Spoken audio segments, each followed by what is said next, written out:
Hello everyone, it's Monday, May the 19th. I got 10:56 in the morning. They started tearing at least one of the homes down here on Packer that had burned.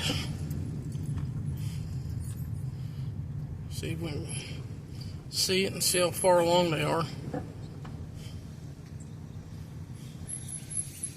From this angle, looks like it's completely down.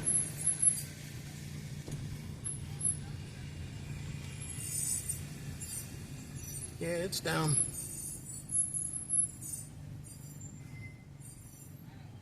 I don't know if they're going to go into the second one there or not. I don't know if they're going to take that one out or not, folks. Kitty. But I wanted to show it to you. Short video. And I know my right front brake is squealing.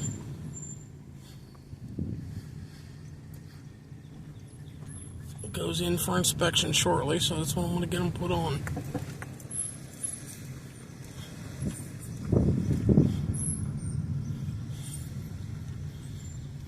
Alright everyone. Short video. Y'all take care. Hope you have a good day. We'll see you next time.